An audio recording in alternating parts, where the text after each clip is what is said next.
Hello friends, तो हम 11th का सेकंड चैप्टर पढ़ने जा रहे हैं, relation and function.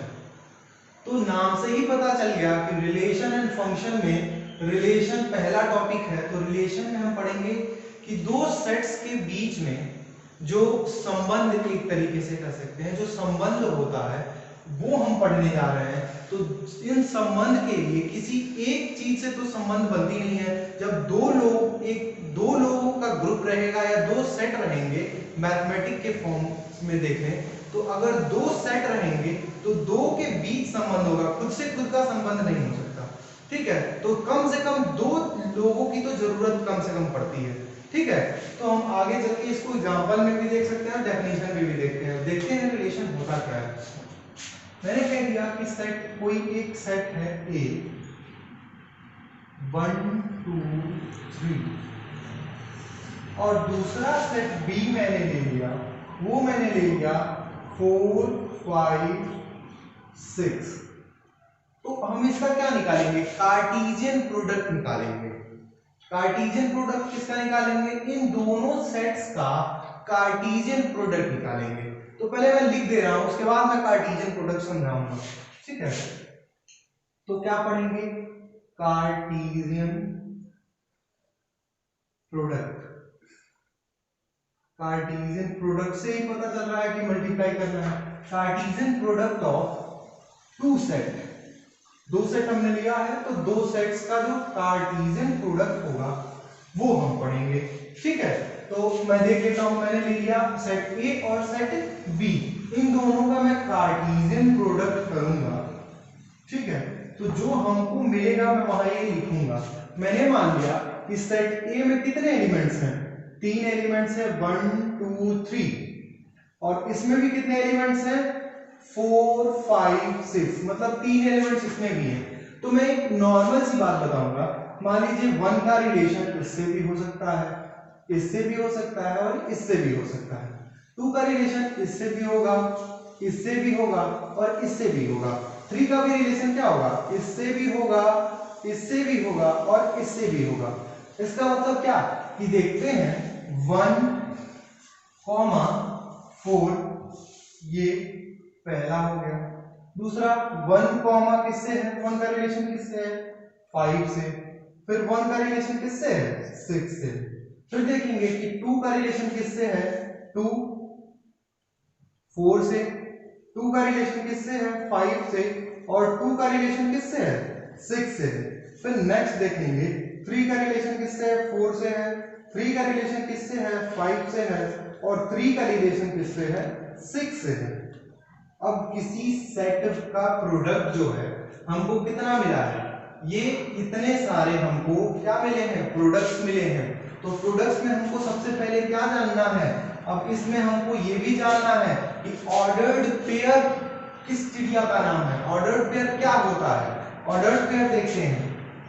Ordered pair का मतलब ही होता है, जैसे मान लीजिए नाम से ही पता चल रहा है कि किसी क्रम, ऑर्डर का मतलब होता है क्रम। ऑर्डर्ड पेयर किसी क्रम में कोई अगर पेयर में आता है, ठीक है, तो उसको हम ऑर्डर्ड पेयर के नाम से जानते हैं। ठीक है, तो अब देखेंगे, देखिए इसमें दिया हुआ है ऑर्डर्ड मतलब एक क्रम से। तो इस सेट में जितने भी एलिमेंट्स हैं, उन एलिमेंट्स का जो पहला टर्म होगा वो सारा का सारा सेट ए से बिलोंग करेगा। देख लीजिए 1 हो गया, 2 हो गया, 3 हो गया। इस सेट में जितने भी एलिमेंट्स जो पहले आए हैं वो सारे के सारे किससे बिलोंग कर रहे हैं? सेट ए से बिलोंग कर रहे हैं, मतलब सेट पहले वाले से बिलोंग कर रहे हैं। फिर देखिए दूसरी बात, जितने भी एलिमेंट्स सेकंड नंबर पे हैं, 4 हो गया, 5 हो गया, 6 हो गया, इसमें भी 4 हो गया, 5 हो गया, 6 हो गया। ये दूसरा एलिमेंट, इस सेट का दूसरा एलिमेंट क्या हो रहा है? सेट बी से बिलोंग कर रहा है। सेट बी से बिलोंग कर रहा है, इसका मतलब क्या है कि ये ऑर्डर्ड पेयर में हैं। ये सारे के सारे सेट किस में हैं? ऑर्डर्ड पेयर में है, एक क्रम में है। ठीक है, ऑर्डर्ड पेयर हमको पता चल गया। हमने Cartesian product of two set लिख तो दिया, अब आपको मालूम नहीं है कि कार्टेशियन प्रोडक्ट होता क्या है, तो हम उसको एग्जांपल डिफाइन करते हैं, और एग्जांपल तो मैंने देख ही लिया है। अब एक डेफिनेशन देते हैं, हर चीज को एक डेफिनेशन की जरूरत होती है, तो हम उसको डेफिनेशन के थ्रू समझाएंगे कि लेट, मान लेते हैं कि late A and B be a non-empty set. A and B be a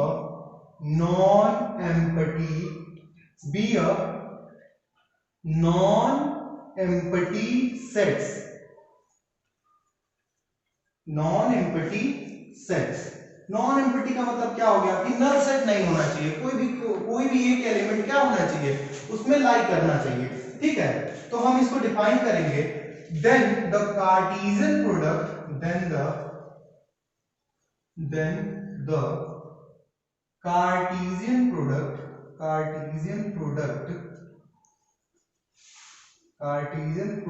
of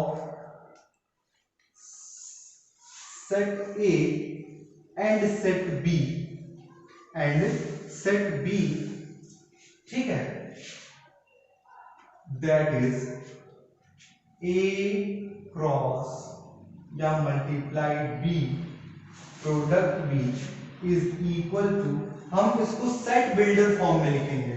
ठीक है, set builder form mainly use किया जाता है कई जगह पे।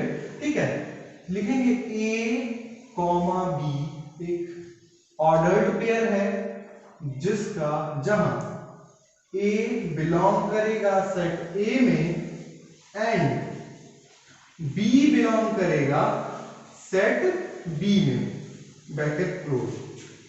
हमने क्या डेफिनेशन बताया, कहा कि कोई भी एक एलिमेंट A का होगा, B का होगा, कोई दो सेट्स दिए गए हैं जो कि नॉन एम्प्टी हैं, कोई भी एक एलिमेंट होगा, नल नहीं होगा, नॉन एम्प्टी सेट। फिर हम कार्टेशियन प्रोडक्ट होगा सेट A का और सेट B का, हम इस तरह लिख सकते हैं। मैंने ये भी समझा दिया कि जो A सेट होगा, सेट में A और B सेट में जो ये फर्स्ट वाला एलिमेंट जो होगा वो हमेशा सेट A से बिलोंग करेगा, और जो ये B वाला दूसरा एलिमेंट होगा ये हमेशा किस में बिलोंग करेगा, सेट B से बिलोंग करेगा। तो ये एक जनरलाइज्ड डेफिनेशन थी जो आपको जाननी बहुत जरूरी थी। अब हम इसके बाद हम पढ़ेंगे कुछ ऑब्जर्वेशंस हैं, ठीक है, जो हम पढ़ेंगे। ठीक, मैं इसी में लिख देता हूं। पहला ऑब्जर्वेशन है, ठीक, पहला ऑब्जर्वेशन है कि इफ आइदर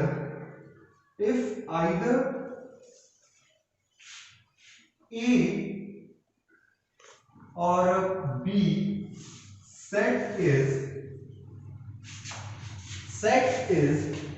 empty set, क्या हो जाना चाहिए। कह रहा है कि पहला जो ऑब्जर्वेशन है हमने देखा, मैं कह रहा हूं कि कोई एक सेट जो हो वो क्या होगा, हो जाए, एम्प्टी हो जाए। देखते हैं, मैंने मान लिया, यहां मैंने लिखा हुआ है कि 1 2 3 सेट A में, और B मान लेते हैं हम, B में क्या है, कोई एलिमेंट नहीं है, B मतलब कोई भी एलिमेंट है ही नहीं, नल सेट है। तो हम किससे बनाएंगे पेयर, ऑर्डर्ड पेयर किससे बनाएंगे, कोई नहीं है। इसका मतलब क्या होगा कि अगर A और B का कार्टेशियन प्रोडक्ट लेते हैं तो वो क्या आएगा, नल आएगा, पाई आएगा। ठीक है, दूसरा ऑब्जर्वेशन देखते हैं। दूसरा ऑब्जर्वेशन क्या है कि इफ आइदर A और B set is infinite set, हमने माना कि कोई एक सेट, इसमें सेट A या सेट B दोनों में से कोई एक सेट अगर इनफाइनाइट हो जाता है तो हम क्या करेंगे, देखेंगे उन सबों का जो कार्टेशियन प्रोडक्ट होगा वो भी क्या होगा, इनफाइनाइट होगा। ठीक है, अब तीसरे ऑब्जर्वेशन पे चलते हैं। तीसरा ऑब्जर्वेशन क्या है वो देखते हैं। दो ऑब्जर्वेशन हमने पढ़ लिया, ठीक है, तीसरे ऑब्जर्वेशन पे चलते हैं। तो तीसरे ऑब्जर्वेशन में हम देखेंगे ऑर्डर्ड पेयर की बात हमने की है, two equal ordered pair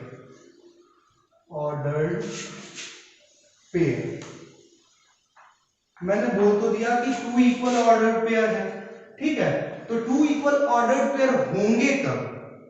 equal ordered pair तब होंगे जब मान लेते हैं कि ये कोई सेट है, ये हो गया x एंड y, ये हो गया x और ये हो गया y। जब इसका फर्स्ट एलिमेंट इसके फर्स्ट एलिमेंट के इक्वल होगा, इसका सेकंड एलिमेंट इसका फर्स्ट एलिमेंट इसके फर्स्ट एलिमेंट के इक्वल होगा, और इसका सेकंड एलिमेंट इसके सेकंड एलिमेंट के इक्वल होगा, तब हम कहेंगे कि टू इक्वल ऑर्डर्ड पेयर, ठीक है। अब चौथा जो है वो हम देखते हैं। अब मान लीजिए हमने बताया कि कोई एक सेट है जिसमें कितने एलिमेंट्स हैं, इसमें भी 3 हैं और इसमें भी 3 हैं, मैंने लिखा हुआ था। तो मैं कह रहा हूं कि number of elements in set A and number of elements in set B, जब इसका कार्टेशियन प्रोडक्ट करते हैं, मान लीजिए number of set of element A is p मान लेते हैं और number of element b q मान लेते हैं। तो जब इन a और b का कार्टेशियन प्रोडक्ट लेंगे तो क्या होगा, n a product b is equal to p into q, ये यही होगा, ठीक है। मैं एग्जांपल से समझा देता हूं।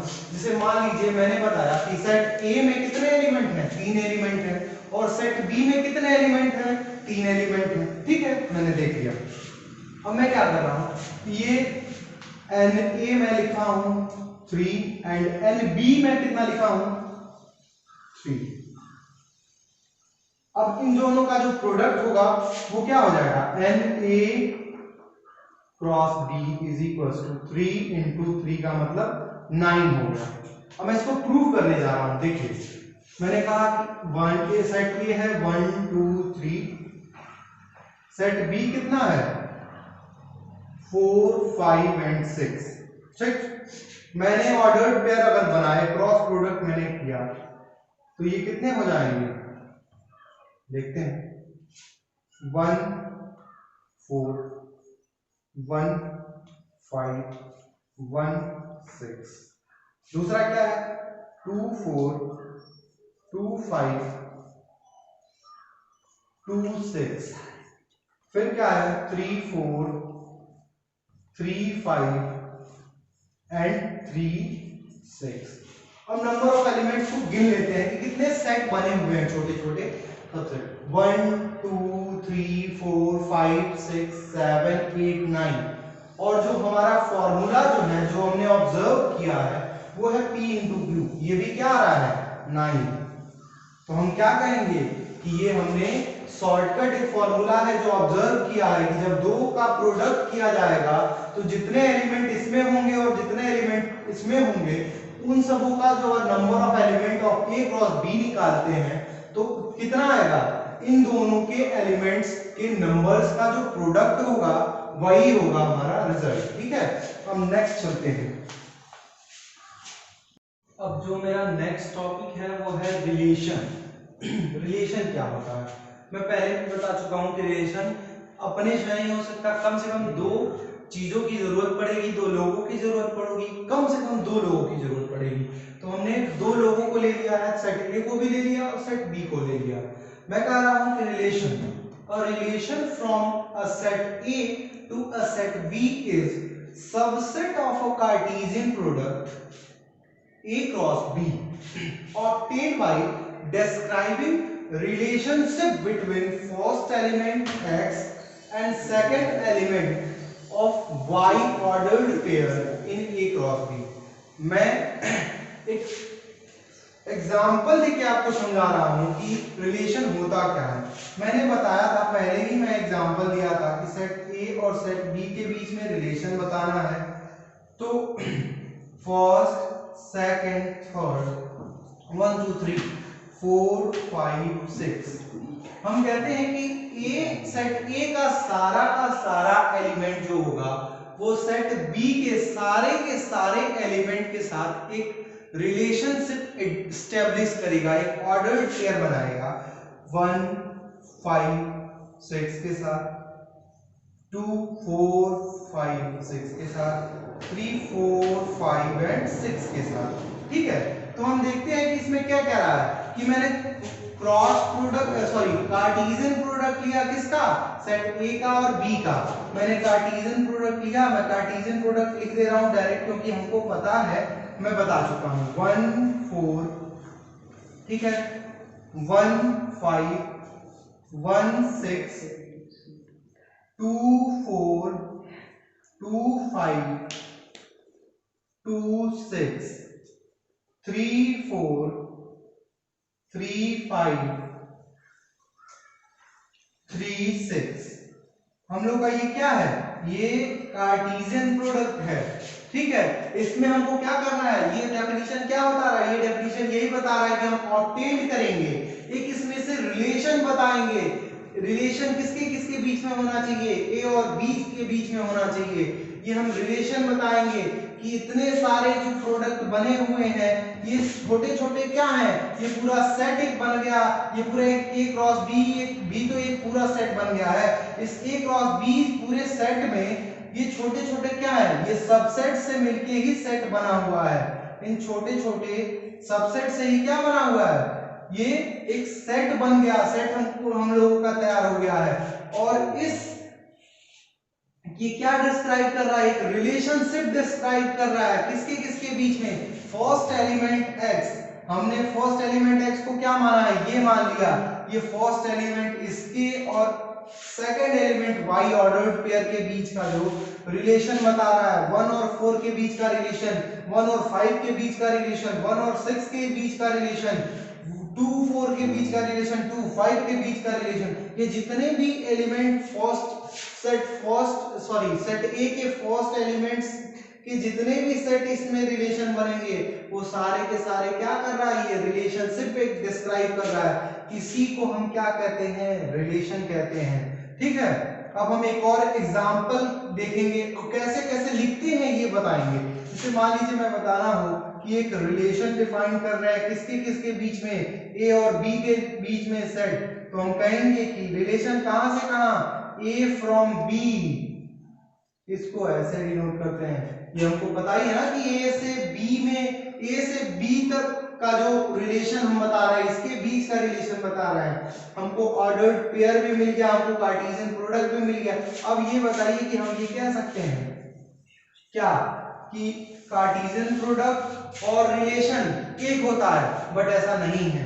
कार्टेशियन प्रोडक्ट अलग होता है, बट हमको क्या चाहिए, रिलेशन में कह रहा है कि जो सबसेट्स होते हैं वो रिलेशन बताते हैं। हमको तो पूरा सेट मिल रहा है कार्टेशियन प्रोडक्ट में। अब मैं ये कह दूं कि ए क्रॉस बी, ठीक है, is a set of subset 1 6, तो ये क्या बता रहा है, ये रिलेशन बता रहा है, ये रिलेशन डिफाइन कर रहा है। ये एक एग्जांपल है, 1 4 भी ले सकते हैं, 2 6 भी ले सकते हैं, 3, ये छोटे छोटे ये सबसेट्स से ही तो एक सेट बना है। इसको छोटे सेट को लेंगे तो वही होता है एक रिलेशन।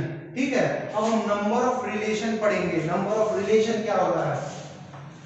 ठीक है, दूसरा टॉपिक क्या है हम लोगों का, नंबर। हमारा नेक्स्ट टॉपिक है नंबर ऑफ रिलेशंस। हमने रिलेशन पढ़ चुका, रिलेशन होता क्या है, तो नंबर ऑफ रिलेशन जो है वो हम पढ़ेंगे। हम देखेंगे कि दो सेट कोई नॉन इनफिनिटी सेट है और वो फाइनाइट सेट है, इनफाइनाइट नहीं होना चाहिए, फाइनाइट सेट है, तो कोई भी एक नंबर ऑफ एलिमेंट होंगे उसके पास, हमने मान लिया m और n एलिमेंट्स होते हैं। ठीक है, तो जो टोटल नंबर ऑफ रिलेशन होगा कहां से कहां, a फ्रॉम b, वो क्या हो जाएगा 2 to the power m into n। हम ये एक एग्जांपल के माध्यम से समझेंगे। ठीक है, हम ले लेते हैं, मान लीजिए सेट ए में कितने एलिमेंट है, 1 2 3, सेट बी में कितने एलिमेंट है, 4 5 एंड 6। ठीक है, तो 1 2 3 इसमें एलिमेंट है, इसका मतलब क्या हुआ कि कितने नंबर ऑफ एलिमेंट है, फाइनाइट, m की वैल्यू यहाँ 3 है और n की वैल्यू क्या है, ये भी 3 ठीक है, तो टोटल नंबर ऑफ रिलेशन जितने भी होंगे वो क्या होंगे 2 to the power m into n। ठीक है, हम देखते हैं, डायरेक्टली देख लेते हैं। 2 to the power m into n का मतलब 3 इंटू 3, इसका मतलब 2 टू दी पावर 9, इसका मतलब क्या होगा कि 2 into 2 into 2 into 2 into 2 9 times में 1 2 3 4 5 6 7 8, ये हो गया 9, 2 टू जा 4 टू जा 8 टू जा 16, ये हो गया, और ये 16 हो गया, ये 2 हो गया। अब ये क्या हो गया 16 इंटू 32, कर लेते हैं 32 इंटू 16 192, और ये हो जाएगा 192 एंड 2 और 3 2 11, ये 5। नंबर ऑफ रिलेशन होंगे कितने 5 12।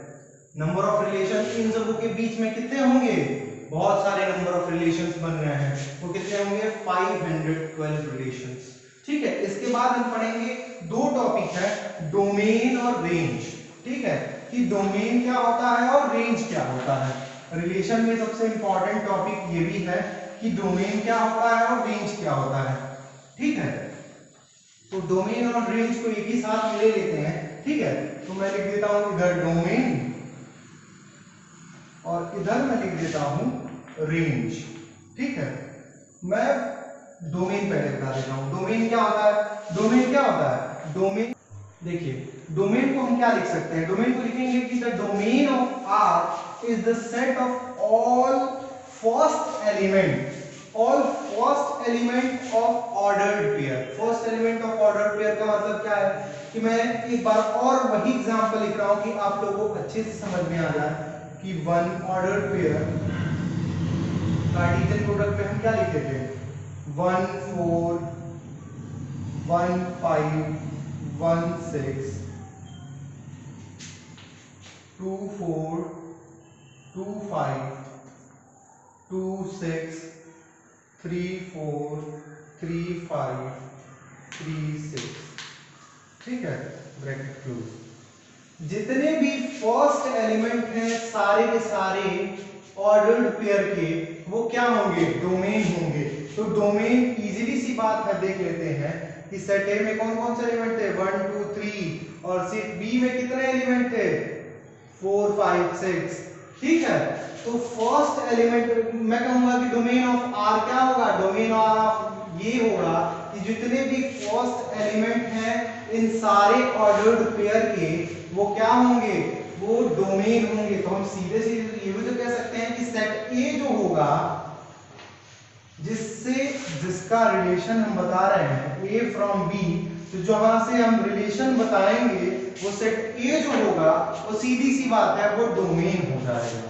क्या हो जाएगा, डोमेन हो जाएगा। तो कैसे लिखेंगे इसको, लिखेंगे कि ए, जहां की ए और बी कहां बिलोंग करता है, आर में बिलोंग करता है। ए जो होगा ये ए एलिमेंट फर्स्ट एलिमेंट, वो क्या हो जाएगा डोमेन हो जाएगा। इसका मतलब क्या हो गया, डोमेन ऑफ आर क्या हो गया, डोमेन ऑफ आर ये हो गया, इसमें 1 2 एंड 3। ठीक है, अब वही रेंज पढ़ेंगे। रेंज क्या होगा, रेंज पूरा का पूरा क्या होगा बी होगा। ठीक है, जितने भी, जैसे डोमेन को डिफाइन किए थे वैसे रेंज को भी डिफाइन कर रहे हैं कि रेंज जितने भी रेंज किसी रिलेशन आर का सेट ए और बी का जो ऑर्डर्ड पेयर बनेगा, उस ऑर्डर्ड पेयर का जो सेकंड एलिमेंट होगा, जैसे 4 5 6, वो जितना भी एलिमेंट होगा, जैसे मैं यहाँ लिख दे रहा हूँ, रेंज को डिफाइन कर दे रहा हूँ और एग्जांपल यहीं से मैं ले लूंगा। ठीक है, रेंज जो होगा वो होगा B A and B, A comma B belongs to R. ठीक है, तो ये जो बी होगा वो सेकंड ऑर्डर पेयर का सेकंड एलिमेंट है 4 5 एंड 6। तो 4 5 एंड 6 इजीली सी बात है कहां बिलोंग कर रहा है, सेट बी में बिलोंग कर रहा है। इसका मतलब सीधी सी बात क्या कह सकते हैं, यहां लिख सकते हैं डोमेन, मैंने बता दिया डोमेन को क्या लिख सकते हैं सेट ए, एंड यहां क्या लिख सकते हैं रेंज को सेट बी। पूरा का पूरा जो सेट बी होगा वो रेंज हो जाएगा, और पूरा का पूरा जो सेट ए होगा वो डोमेन हो जाएगा। ठीक है, फ्रेंड्स, ये वीडियो अच्छा लगा तो आप लाइक करें, सब्सक्राइब करें और शेयर भी करें।